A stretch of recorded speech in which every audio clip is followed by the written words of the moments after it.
Swige again, Nifradenium goes in your way to your Wenzadi.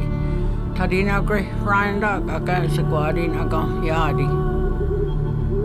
Nifrati, Saninga Tunya. Clyde go was an honey diofito, diohati. A tuni gonyak. Again, Ganyo, and Ubunya Sonson Guadam, White Wati, the Wheatsta. Tanya Dagwati again said Clyde Goa to our Ukanda. Senor Hon had you hati dagi. A gongwedi again to inagri, Guiand Adri. To hear Goyado, so Gahan. Jaco Hawito ni again. Guyen one way neighbor to. Uji sondak. Sandi ha goya do henge. Hunga kaga aganat kahtu. Dio twanso asagudia da genha. Tudi no hadiwaya ge dia gudronda. Tian dia ge ha hadano yeto nikagon. Tada ken to anho roda kswait age ganyatengo atu kasko ge nikage.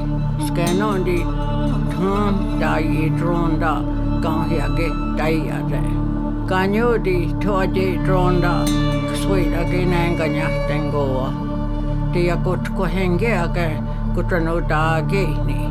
Adwati daugo. Sanio we kwegonda ka hoik. Sweet again and ganyatengoa. Itudi again neo on chao manzadat.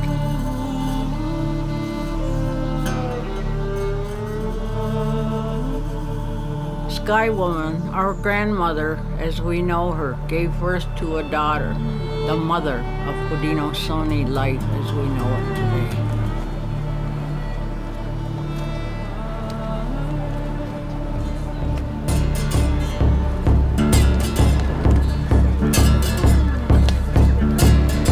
I want to tell you about a dream that I had last night.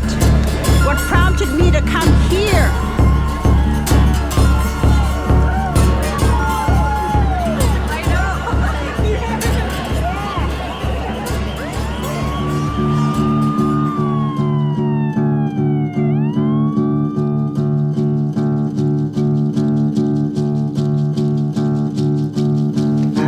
Swagwego, Giaso Gowenki. My real name is Yayantos. I'm Gakwene. Gunwatun Daje. Gaya Danis, that means falling doll. My name is Janie Jamieson. Dale Hate. I'm a Mohawk lady. My Mohawk bear clan name is Gowenki. My clan is Dewees, that's Killdeer. Onondaga Eel clan. Mohawk Turtle Clan. The Mohawks, the Senecas, the Onondagas, the Cayugas, and the Oneidas. We're Onkwehonwe people, we're Ganosays people, we're Longhouse people. This is symbolism of the 5 nations, the original League of Nations. The other nations that came, Tuscaroras was one, that's how we became 6.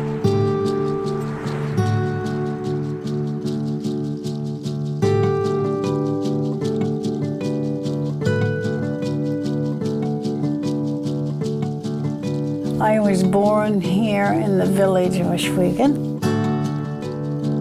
This is our homestead here. My parents have always lived here. My grandparents have always lived here. We have our chiefs and clan mothers, we have our people, we have our language, we have our own constitution. It's the oldest democracy in the world, that Six Nations Confederacy. Centuries before any European ever stepped foot on North America.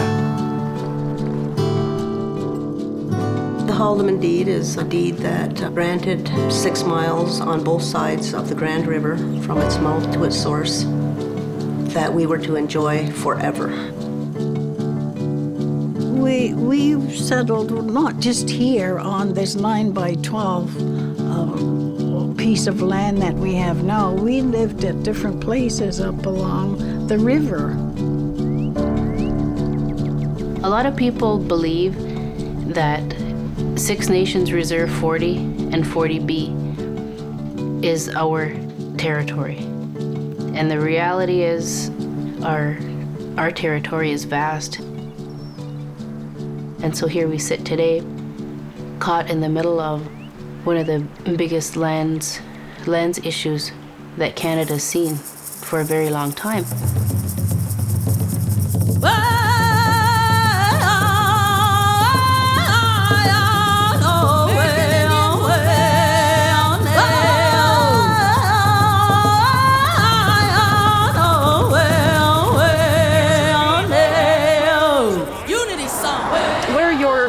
Wants right now? Like, what are you aiming for? What would be a satisfactory resolution to your people at this point? To have the land and title reinstated, and for the government, for Canada, to prove once and for all, either they have that title or they don't.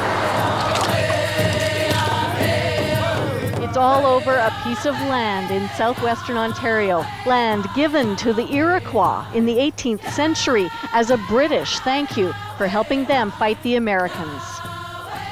Over decades, Canadian governments then sold it off. The Six Nations claim, rightfully, it's still theirs. We are not protesters.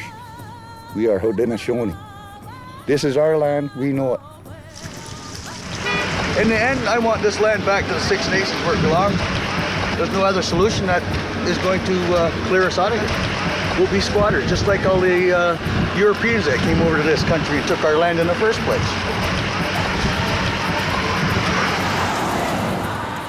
In our way of thinking, that we all have responsibilities and obligations.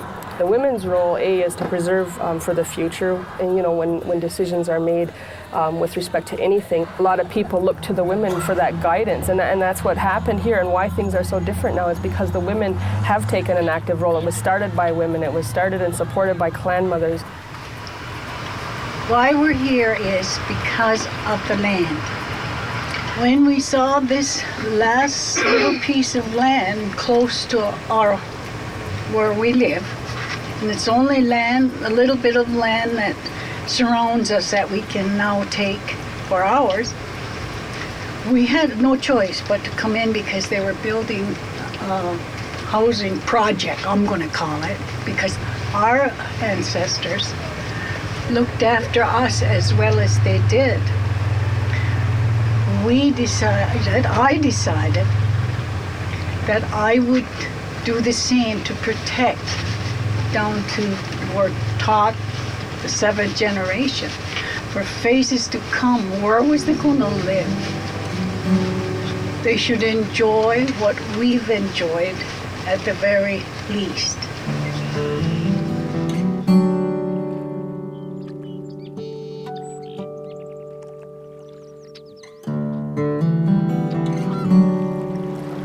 Onkwehonwe women are the keepers of the land. And we're responsible for it. We were the gardeners.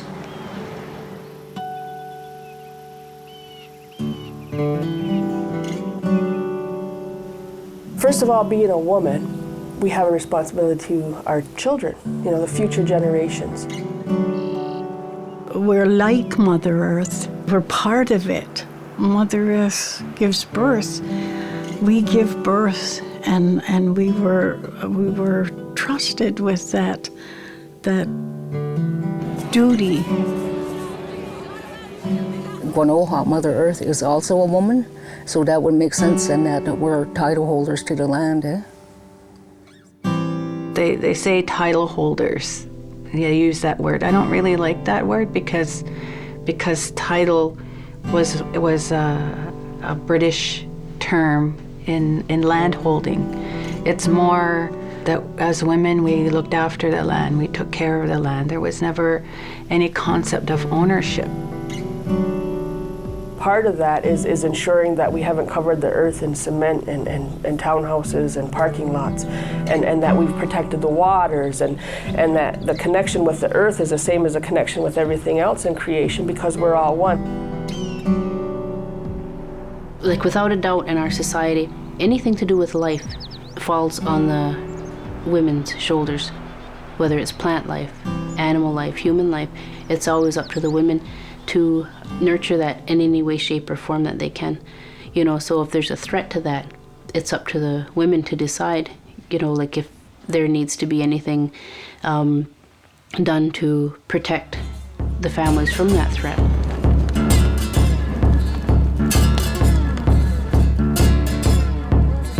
When you look at the history of this particular piece of land, this is what was referred to as Plank Road, and there was an agreement between the chiefs and, it was probably a very small town back then, but the agreement was that they could use this land for use of Plank Road, and that the lands on either side could be used for farming, and back then they used to call it Plow's Depth. They would lease the land as Plow's Depth, not to sell or surrender or anything, but to lease. And so the whole thing and how it ended up becoming absorbed into Canada is through the practices of Indian affairs, and it's happened over and over again in our history. It's not a justifiable process, indeed, and it doesn't give the consensus of the people. It's through the Indian Act Council, which is an arm of the federal government, so it's the government granting itself our land. And so all of these things all up and down the Grand River have to be addressed, and this particular piece, including the whole town of Caledonia, is definitely under our jurisdiction. At that time, at the reclamation, when things were just getting started, and it was the women who sat at the site and acknowledging their role. They were doing their role. The beginning of the reclamation and why I see it as such a spiritual thing, and why I see it as such an important role for the women, is because it was those two young women, Janie and Dawn, who first went to the councils and said, listen, can we do something? They called the women, they'd have women's meetings. And we didn't really know even where they were going to reclaim. They said that they would let us know when the time came. Well, I was here with them when they used to start. They started at the gate here. Then it was just an open highway, and they were holding up. They were just standing out there, and it was cold, really cold, and I pulled over and I stood with them and holding their signs, telling that this was Six Nations land. Protesting, stealing our land and building houses on it. So then we approached both the traditional council here and the elected band council, and we asked for their support. We had told them we want this to be a unified effort from Six Nations. And I don't think either of those young girls had any idea what it was going to turn into. Like they just wanted to do something to stop this, but it just grew so big.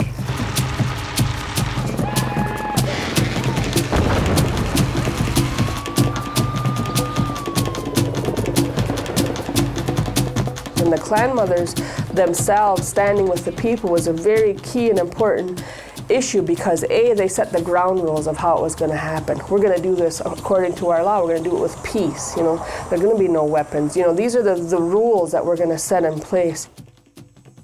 Women play a huge role in governance. It's through the women that everything is channeled, through your clan, through the people. And that's how the governance is supposed to be. It's supposed to come up through the people, through the clan mother, to the chiefs. And the chiefs are then to counsel and make decisions, but based on what the people have said and based on the direction their clan mother has given them. We're traditional longhouse, the Confederacy people are. We don't follow the father's side, and that's patriarchal, right? And this is a matriarchal society. You see, a clan mother is in possession of the beads, which has spiritual and powerful meaning.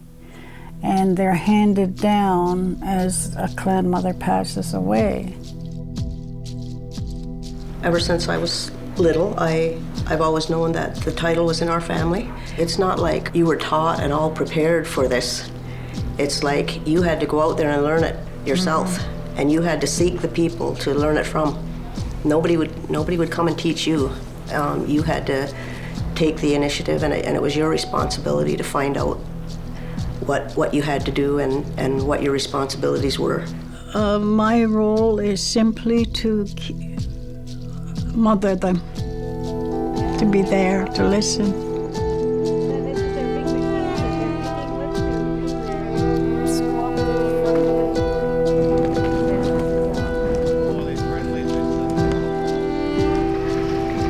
right from the beginning, the men here were saying that they would take their direction from the clan mothers. Also to set some rules for conduct here.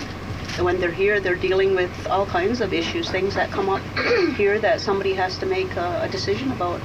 They've been just kept very busy. Got it. No, leave.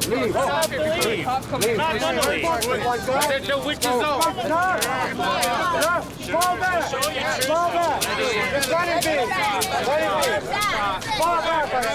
Fall back. This is a lookout out there. We have a platform up there, so you can see everything.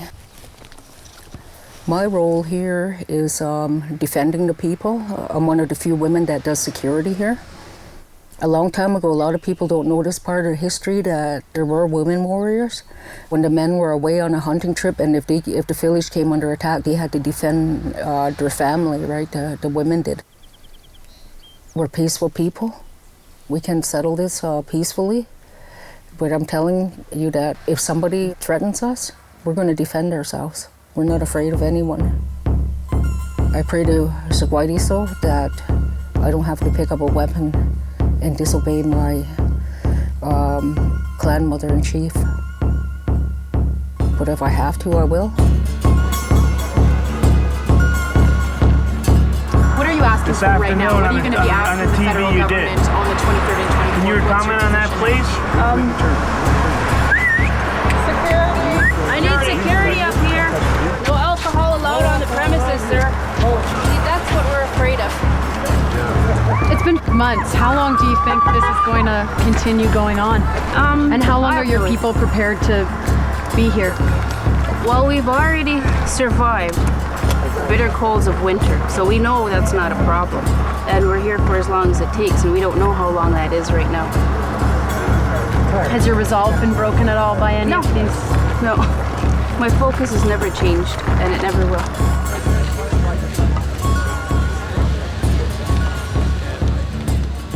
But the Haudenosaunee themselves have hundreds and hundreds of years since first contact of history and neglect of the treaties and that relationship with the crown that have been ignored. And so that's where we're at. We're way in the past trying to bring forward that relationship.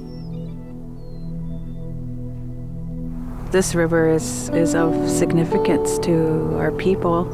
It was part of the Haldeman Treaty, and that there's 6 miles on both sides of the river from its mouth to its source. So there's 1 million acres that we're talking about here.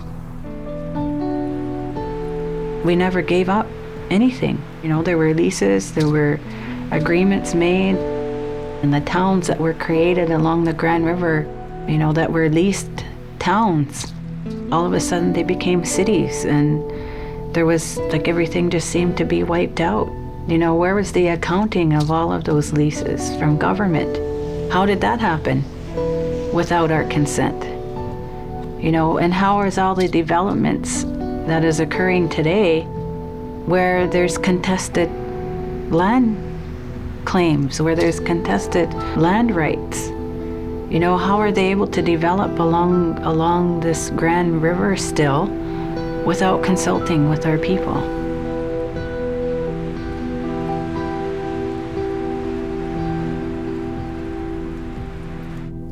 Look at our waters, our lands, our beautiful Grand River. No one can swim in there, we can't fish in there. Or do we just sit there and watch that? What do we do? And it's not that we want to be rid of the non-natives. We just want to share in what's ours. We don't even want all that's ours. We want to share in what's ours.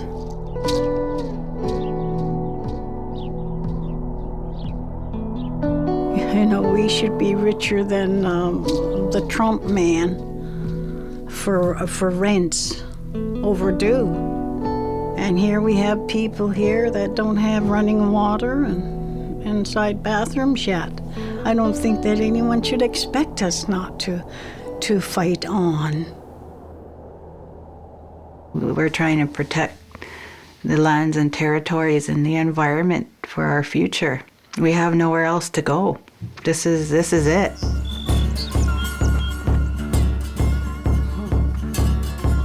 The population is exploding. There's about 20,000 of us, and that's not including the ones that live off the territory. So we do need space, you know. Of course, they're calling us terrorists because they're trying to discredit us, right? As who we are, the Six Nations Confederacy. They clumped us in with Tamil Tigers and Hezbollah. And we're on to them about that, like it's how they're trying to invalidate us, who we are as people, Onkwehonwe people. Canada's government, federal and provincial, both representatives still look at us as if we're Canadians. They still haven't got it in their heads that we're not. No matter what nation you come from, whether it's the Haudenosaunee or Anishinaabe or whoever, like the Algonquins recently, those people, we can all relate as one because we're all Onkwehonwe. We're people of the earth, the original people of the earth. We've had those prophecies here specifically that talked about a time when the world was going to be such a mess that it's on the brink of disaster on it because of itself, because of mankind, and that it was going to be the Onkwehonwe that helped to bring back the teachings to the other nations so that they would understand, you know, it's not all about money, it's not about progress in the sense that they view it. There's just so much that's been put into what's gone on at Douglas Creek Estates, and a lot of corporate non-natives look at that tract of land and think, what a waste. You know, they're not doing anything with it. There could have been hundreds of homes up there right now. You know, there could have been prosperity. When we consider what prosperity means to them and what prosperity means to us as Onkwehonwe people, two totally clashing perspectives. You know, prosperity to us isn't money. It's not trying to squeeze as many taxpayers as you can in the smallest area. You know, it's not bringing in more development. When we stood up and said no at Douglas Creek Estates, it was saying no to their thought that we don't matter. You know, they don't have to consult with us for anything. It was saying no to destroying the earth. The protesters were asked to leave. They didn't. A highway was blocked and the battle broadened.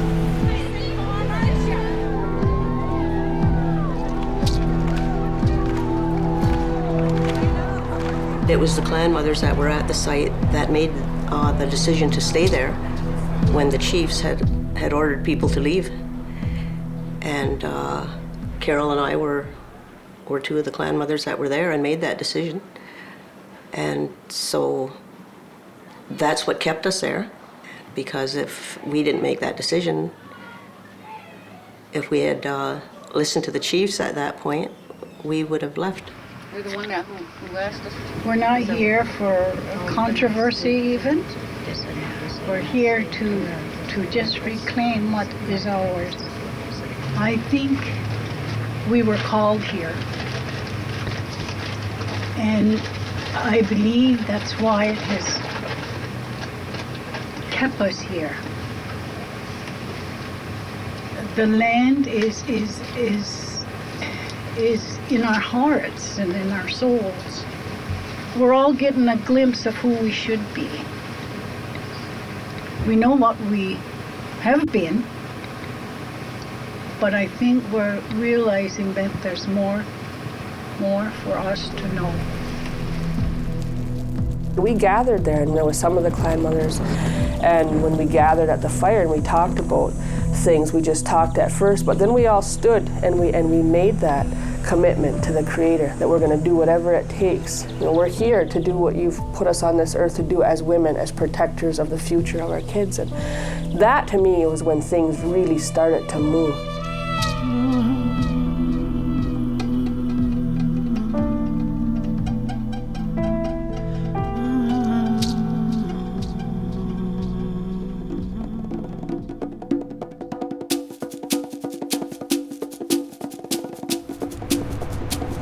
They basically surrounded the perimeter, blocked all entrances, and just come in at every angle they could. This is where I was, and I remember the police were right up here. And I come walking up, and I stood right there in front of her, like that. She said, "You're trespassing, move back." When that raid happened, there were 2 snipers hiding by this tree here. It took maybe 10 minutes, to gather hundreds of our people here to stand strong. They put me on my knees on the ground. You shot me. Yeah, here's the taser right here. The woman police came up to me and she said, because of my gray hair, I suppose, she said, you'd better leave because you could be hurt. And I looked her straight in the eye and I said, well, it's a good day to die. And they didn't take into consideration that this was a peaceful thing. We wasn't here to shoot them or harm them in any way, but we were determined that we were going to go in. We started walking from that back corner all across the field, and we just come back onto the property. It was just sheer people power, that pushed them off. So I don't know why they needed all those police. Well, they just thought they were going to get us out, and they couldn't. Today, the county's mayor appeared on the CBC to try to explain the anger of people worried about their jobs. Get paid, then they can't pay their mortgages and they lose their homes. They don't have money's coming in automatically every month. So how do my people have money coming in automatically? Well, I'm sure they... How? Answer that. I'm shocked at you, and I will never want to address you again.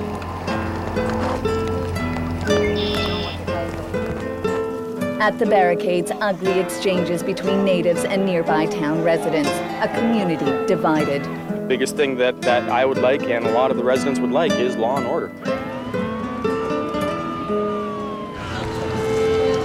Watch being arrested. How come they're allowed down here? We can't You hate to say it, but you'd almost think it's trickery that they do to us. Why are you causing this disturbance? The real issue is never put on the table. It's always, you're a few troublemakers, or why are you doing this? You've got a good life. Nobody's disturbing you. The issue is that we have the right to live a life that we want.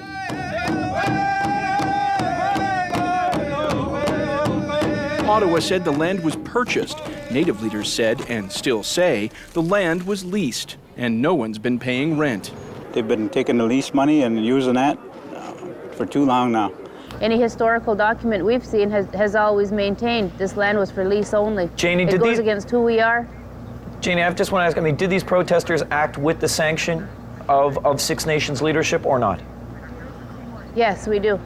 So it is. And the leadership we follow is our traditional form of governance, which is the Haudenosaunee Confederacy, who were forcibly removed by gunpoint in 1924 by the RCMP. That's who we're here under the governance of, our chiefs and our clan mothers. Leroy Hill is an unelected hereditary chief of the Confederate government.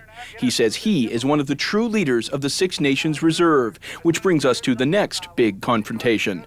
In 1924, Prime Minister Mackenzie King tired of quarreling with the chiefs. He set up an elected band council. They sent the RCMP in here to arrest our people and remove them and impose the Indian Act system. I'm part of that system. Because she is an elected councillor, one of 7 who voted just last week to step back and force the federal government to deal with the Confederate chiefs for the first time in 80 years.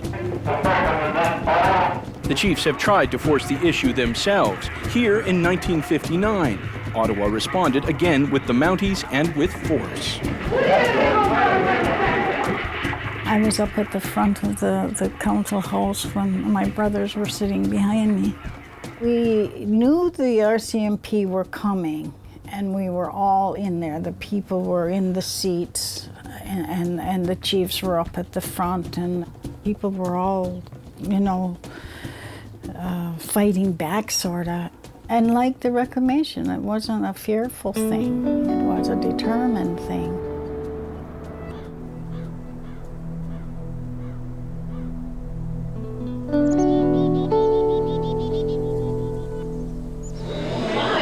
Well, the Eurocentric cultures, we were told last night by some of the academics in our community that they wanted to get rid of the petticoat government in here. Right? That's what they call it, a petticoat. Well, that it was actually, run by women to a certain degree, The women selected the leaders, and so they wanted to distinguish that, right? That's what they did. Our traditional ways is that the women do have a decision, and they make the decisions, but then it's carried to the men to carry these decisions out. So it's like that, just running a household means the same thing. And running our country means the same thing. You can't run a country on just men say so, because they can't even design a kitchen properly. They can't even design a house properly. So how can they design a country and run a country without women's input and everything else? And it should be that way. You have to look at the ripple effects that it's going to have on the children and what is best for them and for all the future generations. So that is what women, I think, do best. What was the year when the North American government let the woman vote, white woman vote? They didn't think they were human, so they couldn't vote because only the men were human. Like that system is what's reigning, over all of us. And then a lot of years later, before they let Native people vote, so they're just not balanced. There's just no balance in the European way. What the Creator has said about women was that, they're inherent natural leaders, they're decision makers. Our traditions and our culture was based on balance, on respect for each other as human beings. When you think about the early colonizers, white women were considered property of men. That whole way of thinking was not how our people thought about each other. When they came over on their boats, they were chattel. Like, goodness me, they couldn't vote. They couldn't, had to bow down to their husbands and be servants to them or whatever. We didn't know that kind of life for our people. Our women were respected, and our male knew who was the giver of life, the keeper of the earth, and they respected that. The early feminists also studied our women, the Iroquois Haudenosaunee women, and studied how they already had equality. There was already inherent equality in our culture.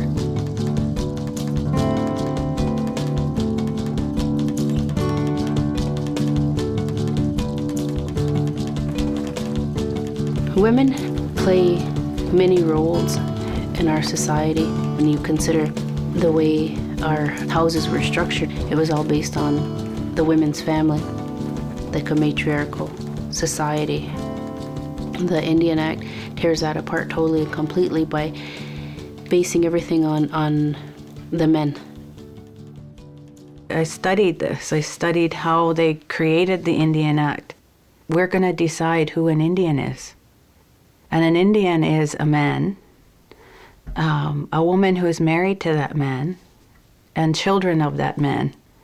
And so that's what created the first process of eliminating women's roles and forcefully displacing them from the connections to their lands and territories.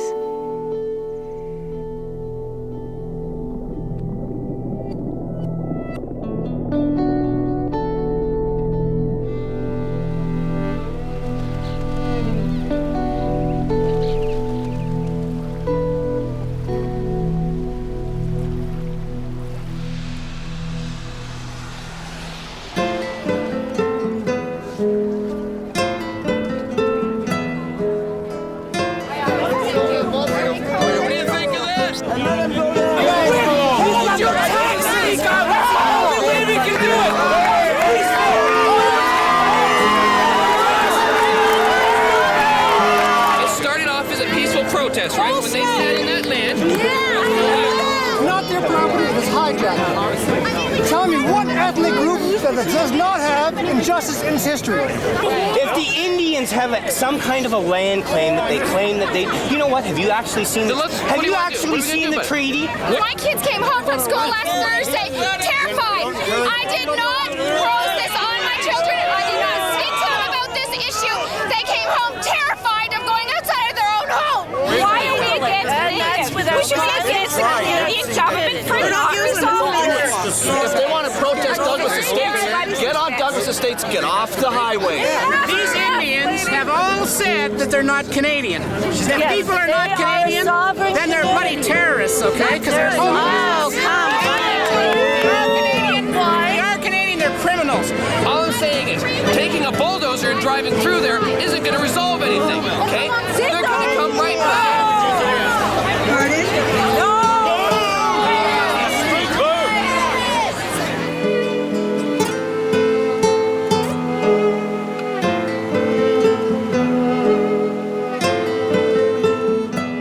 Guswenta, River of Life, is what Guswenta means.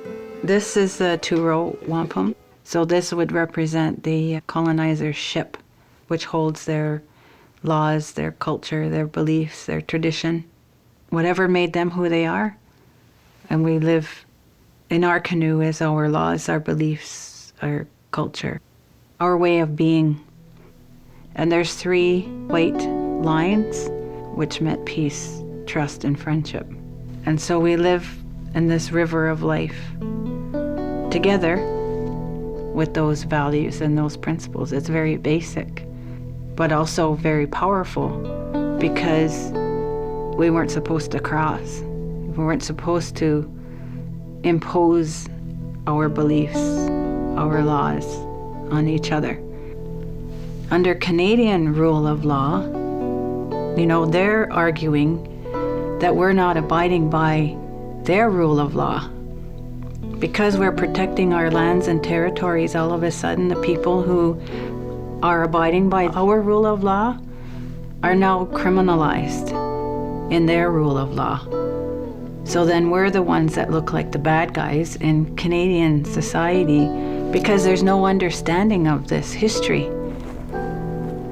We're trying to maintain our rule of law by protecting our lands and territories for our future generations, by protecting the environment for future generations, for everybody. And there's people who have died, people who have been killed in our territories to protect that same thing. Or they're in jail today, or they're criminalized within their system. And so that to me is, the whole frustrating part of this whole process is understanding, well, whose rule of law are we talking about here?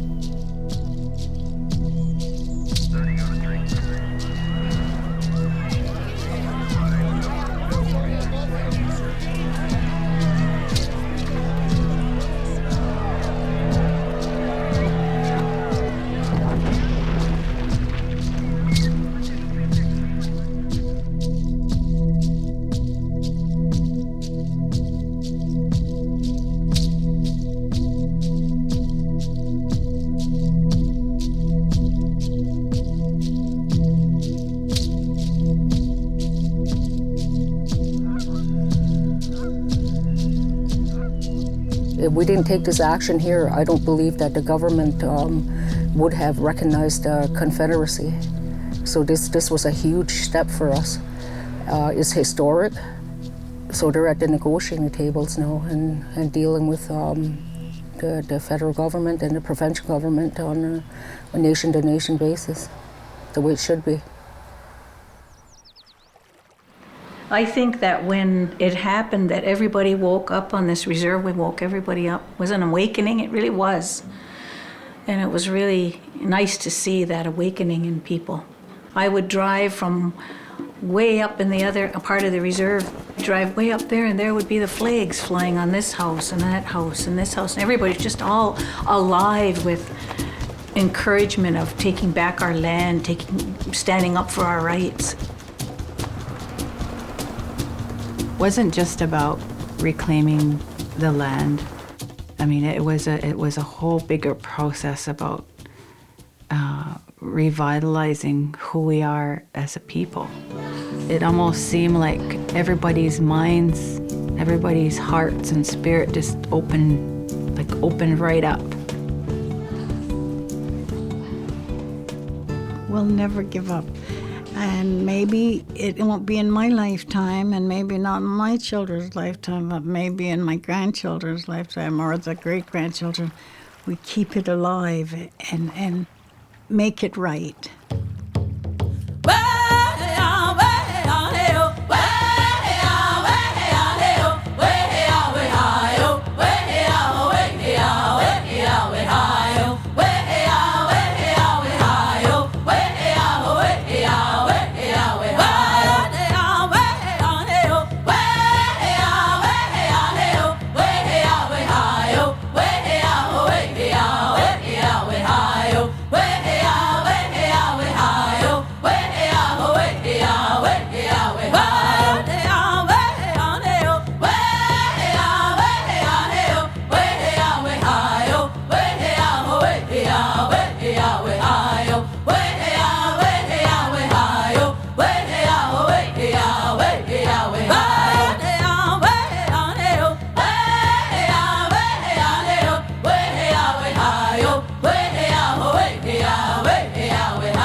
Way